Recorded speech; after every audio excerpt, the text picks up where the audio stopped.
Okay, so boom, I finally figured out and cracked the code on how to beat artblock.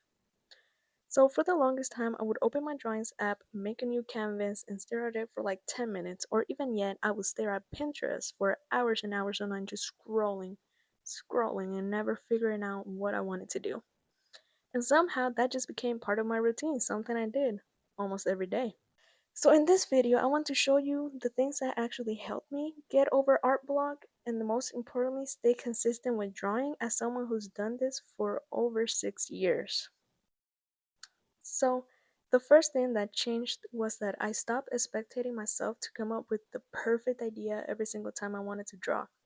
Because I think that one of the biggest reasons I get art block is because I sit there thinking, what should I draw?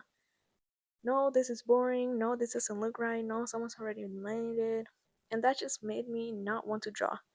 It made me actually lose motivation for months and months on end. And eventually, I always talked myself out of drawing. So instead, I started using prompt generators to get my brain juices flowing, if you get what I mean. Okay, so one of the websites that I've used so far is Shayla Fish Studios, which is an amazing website, honestly. The nice thing about having prompts already generated for you is that you don't have to spend half of your drawing sessions trying to decide what you're gonna draw. You just have a starting point, and that's really all that I need sometimes. It doesn't mean I have to follow the prompt like letter by letter. No, that just means that it's something I have. No, that just means that it's something in the back of my mind that I can use later on for that drawing, or I can use it to start the drawing. For example, if the prompt is like a character in a forest or a gnome, now I know what I can do as I start the drawing. It doesn't mean I have to draw the gnome, it just means I have to start drawing a circle because you start with the shapes and then you see something else while you're drawing, and then you're like, this will look better if it's actually not a gnome but this little creature that's also in the forest. So it doesn't have to be the perfect idea or it has to be like, oh, the greatest prompt generator maker in the whole world. No, it just has to be enough for your brain to think of something new and actually create it. It's meant to motivate you so that you don't feel pressured into not knowing what to actually draw. The next website that really helped me was the Pigeon Letters. This one specifically is useful for me because it has prompts of different kinds of things, not only characters, but it also has like patterns, different like scene lines, and other stuff like that. And not only that, but it gives you a color palette. I think that's very nice. A lot of these color palettes have actually helped me a lot because sometimes I know that I want to draw, but then I get to the coloring stage and I'm like, okay, what colors do I even want to use? Is it even worth using any of these? Does this even look right? But instead of sitting there with the entire color wheel open, trying to figure out what colors I wanted, I would just choose one of the colors that was given to me by the generator and just change the shades to something that I liked and colored it in. Or I would go based on the mood that I was feeling that specific time while I was watching it. For example, instead of using 5 different colors for one piece, I could lower it to 3 and make my life a living. I'm just kidding. It actually helped me a lot because instead of thinking of all 5, I just thought of 3 instead. It could be a normal, mid, shadow, and light color, and I would just go on through from there.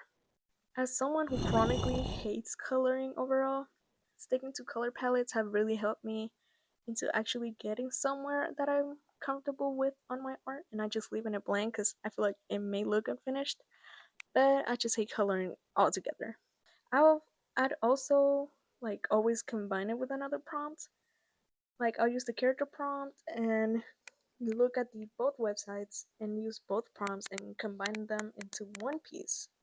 Another thing that has really helped me a lot was actually the probably the simplest one so far, and I can't believe I was so close to it and I never actually did it. I lowered my canvas size.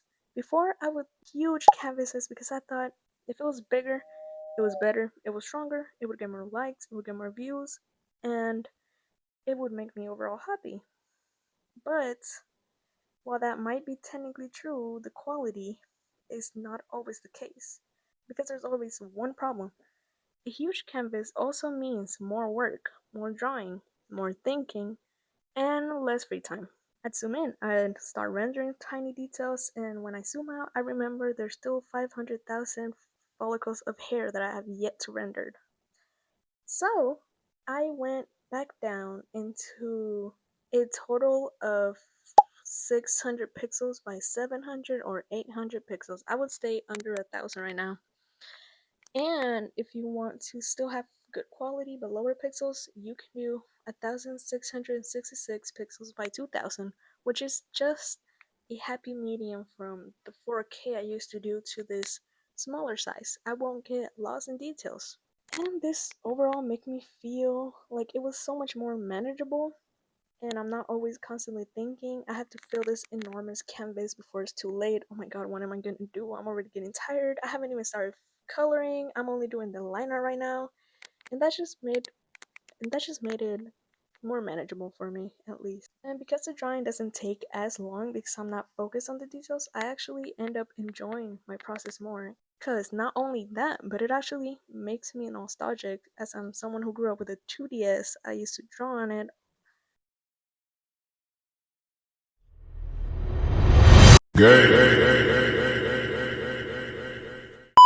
all the time. So you know what I mean. It was actually nice.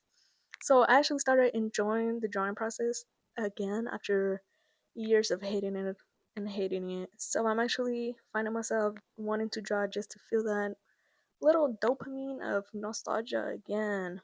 And another thing that I wanted to talk about is that I changed my mindset into everything has to be this picture perfect thing into it just has to be made. It just has to be in the canvas.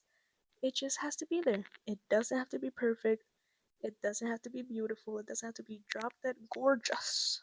Because I just want it to exist. Some drawings are just practice, some are experiments, some are always going to be meant to be weird and probably going to look terrible, and that's okay. If I expected every single drawing to be amazing, I'm basically setting myself to procrastinate every single time without fail.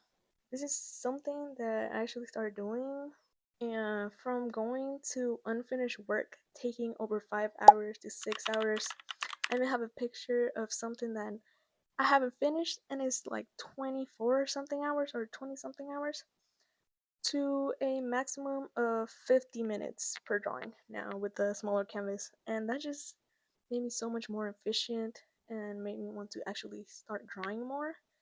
And I think this is a great reason for you to actually lower your canvas size just a slightly bit. You don't even have to go that far down as I did. You can stay at the 2000, but just if you were at 4K, go back to 2K. It is actually really worth it. So keep this in mind as a little routine you can do. If you're having a really bad art block day or you're just tired, you don't want to think about what to draw. Open up one of the prompt generators. Choose a prompt. It can be a pattern if you don't want to draw a character, or if it can be a character if you want to draw a character. Or think of the character and then make a background for that character or an environment he can be. Choose a color palette. You can Google this, Pinterest, or use the prompt generator. It has three amazing colors and they always look so good together. And don't overthink it, just start drawing. You don't even have to make it super detailed. It can be like a little blob thing that you just. It doesn't even have to be that detailed. It can just be this little like blob thing that you can do.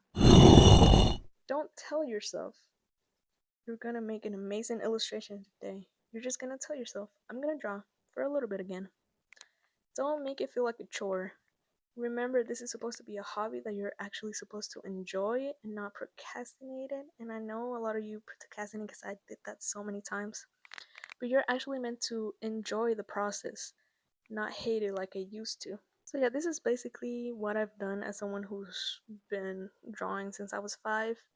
And I've always hated coloring, but for some reason I actually feel the joy to fill in this colorful palettes because back in the 2DS, that 3 limited colors, and that was not fun. But on the iPad that I am now, on this beautiful, lovely thing, I can actually have a palette that's a little bit bigger.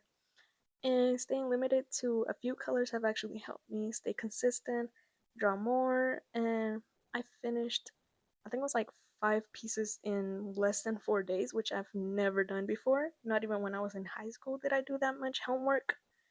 But this is obviously not sponsored. I've never been sponsored my whole life. These are free prompt generators you can use today to get a head start on that brain juices of yours. And doing all of these, hopefully you stay consistent as I am finally staying consistent once in my life. If you're also struggling with art block, maybe try changing just one thing about your process. Instead of trying to complete and fix everything, just enjoy the process of it. Fall in love with something.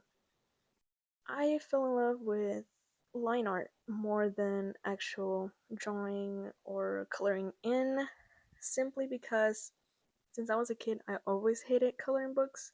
So I actually rely more on my line art today than actually my coloring skills, and that just makes me more happy because I can just focus on the thing that I want instead of the thing that I should want. Because you should want a full color piece. You don't have to. You can just have a nicely line arted art and just leave it black and white like I did for a long time. And if you enjoyed this video, don't forget to like and subscribe. I will see you guys next time. Good day, good night, and goodbye.